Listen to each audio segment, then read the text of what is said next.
Dear parents, greetings. ये बात सुनने में थोड़ी अटपटी लगती है कि साहब आधा घंटा समय दे करके बच्चों की सफलता की गारंटी कैसे दी जा सकती है। अपने 40-42 वर्षों के टीचिंग एक्सपीरियंस के आधार पर मैं ये दावा कर सकता हूं कि ये बिल्कुल संभव है।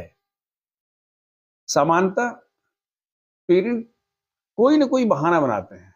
सबसे पहला एक्सक्यूज होता है कि साहब मेरे पास टाइम नहीं है। हद हो गई भाई।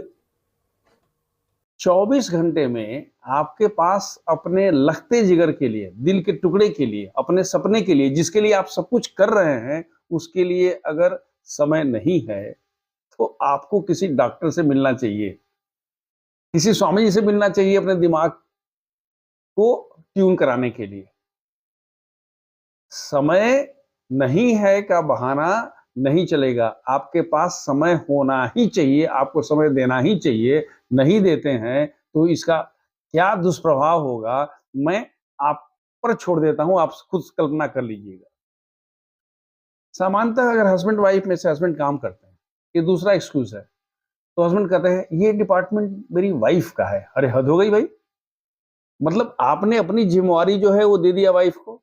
बच्चा अच्छा करेगा तो क्रेडिट लीजिएगा, और खराब करेगा तो आपने अपना एक बलि का बकरा या बकरी तैयार करके रखा है। क्या पढ़ाई थी, ऐसा नहीं हुआ, वैसा नहीं हुआ। आपके पास भी समय होनी चाहिए, आपको भी देखना चाहिए, आपकी भी रिस्पॉन्सिबिलिटी होनी चाहिए कि ये आपका भी डिपार्टमेंट है, क्योंकि दोनों का बच्चा है, सिर्फ किसी एक का नहीं। तीसरा होता है, कहते हैं साहब बच्चा हमारी सुनता नहीं है। क्यों भाई? अगर पत्नी है तो उनका पति सुनते हैं, अगर पति हैं तो उनके बॉस सुनते हैं, सबॉर्डिनेट सुनते हैं, लोग सुनते हैं। और एक 10, 8, 12 साल का बच्चा आपका नहीं सुनता है, अरे उसका बाप सुनेगा। अगर नहीं सुन रहा है तो आपको अपने व्यक्तित्व का, अपने व्यवहार को रिविजिट करने की जरूरत है, और अपने आप को ट्यून करने की जरूरत है कि भाई हम ऐसा क्या करें कि हमारी बात सुने। नहीं सुनता है, इसका मतलब हुआ कि आपने बच्चे को चूं चूं का मुरब्बा बना कर रखा है। मत बनाइए, ये बच्चे के भविष्य के लिए बिल्कुल श्रेयस्कर नहीं है। और बच्चा सुनेगा, बच्चा क्या, बच्चे का बाप सुनेगा। सिर्फ सुनाने का तरीका आपके पास होना चाहिए, क्योंकि आप भाई उसको अपना कपड़े धुलवाने के लिए और खाना बनाने के लिए थोड़े कर रहे हैं, आप तो उसको सिर्फ पढ़ने की बात कर रहे हैं। जो चौथी बात सबसे बड़ी होती है, लोग कहते हैं साहब ने इंग्लिश मीडियम में नहीं पढ़ाई किया था, बहुत बदल गया है। आपको पढ़ाना ही नहीं है, आपको तो सिर्फ देखना है कि बच्चा पढ़ रहा है कि नहीं पढ़ रहा है, आपको पढ़ाना नहीं है। मैं आगे बताने जा रहा हूं कि आपको पढ़ाना नहीं है। और जो पांचवा बहाना होता है, हमने ट्यूशन टीचर रख दिया, तब तो और जरूरी है कि आप आधा घंटा समय दें, क्योंकि अब तो सिर्फ बच्चा और स्कूल नहीं है, अब ट्यूशन मास्टर भी देखना है कि भाई वो क्या कर रहा है बच्चे के साथ। कहीं ऐसा तो नहीं कि वो भी आता है और मैकेनिकली हाजिरी बना करके चला जा रहा है, यानी आपके बच्चे के भविष्य के साथ खिलवाड़ हो रहा है।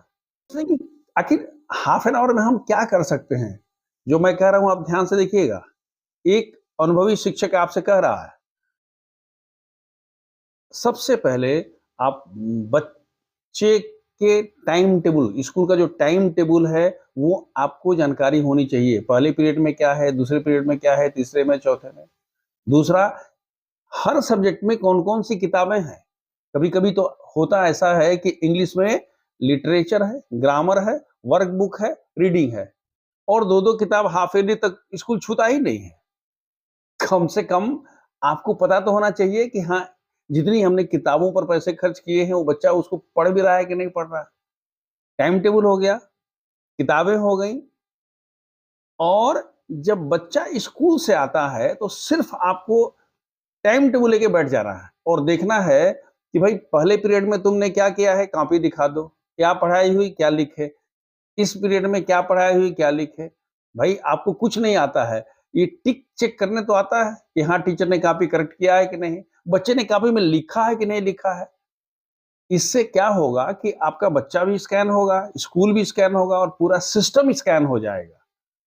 तो एक बार अगर आप ये देख लेते हैं, और दूसरी बात ये है कि जब बच्चा कर लेता है तो पता भाई ये होमवर्क मिला है, ये इसको करना है, इतना कर लिया है, खाली वो देख रहे हो कर लिया है कि नहीं किया है। करेक्शन करना स्कूल का काम है, पढ़ाना स्कूल का काम है, डाउट क्लियर करना स्कूल का काम है।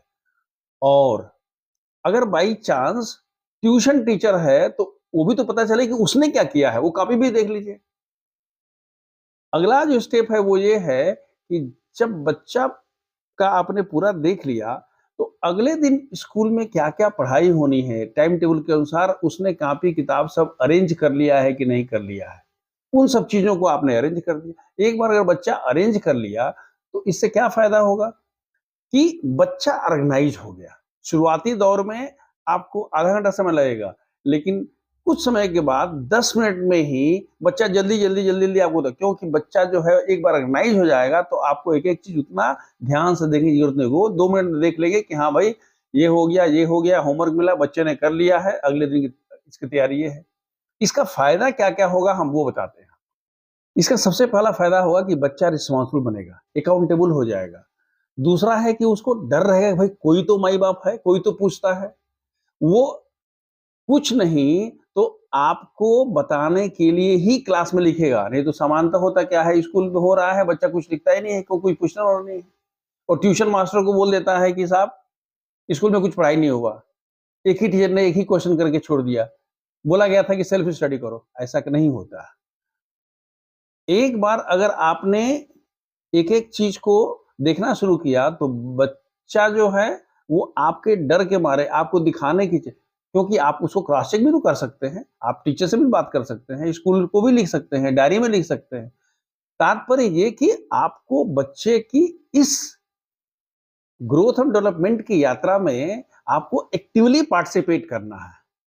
अब बच्चा कैसे सेल्फ स्टडी करेगा, बच्चा अपने आप को कैसे ऑर्गेनाइज करेगा और आपको क्या करना है, इस पर हम एक अलग वीडियो पर काम कर रहे हैं, वो हम अलग से बना देंगे कि हाँ, बच्चा सेल्फ स्टडी कैसे करेगा और वो बच्चे अधिक सफल होने की संभावना होती है जो बच्चे सेल्फ स्टडी करते हैं।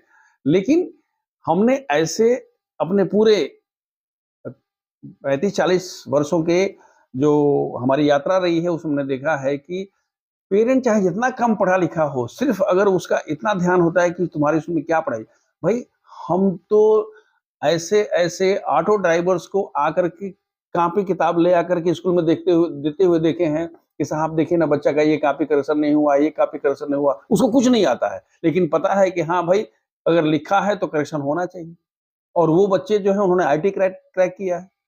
इसलिए एज ए पेरेंट आप सिर्फ शुरुआती दौर में हाफ एन आवर और ये नहीं कि उनका डिपार्टमेंट है, अगर आप टूर में रहते हैं, बाहर रहते हैं, भाई आजकल तो वीडियो कॉल है ना, बच्चे से बात कर लीजिए।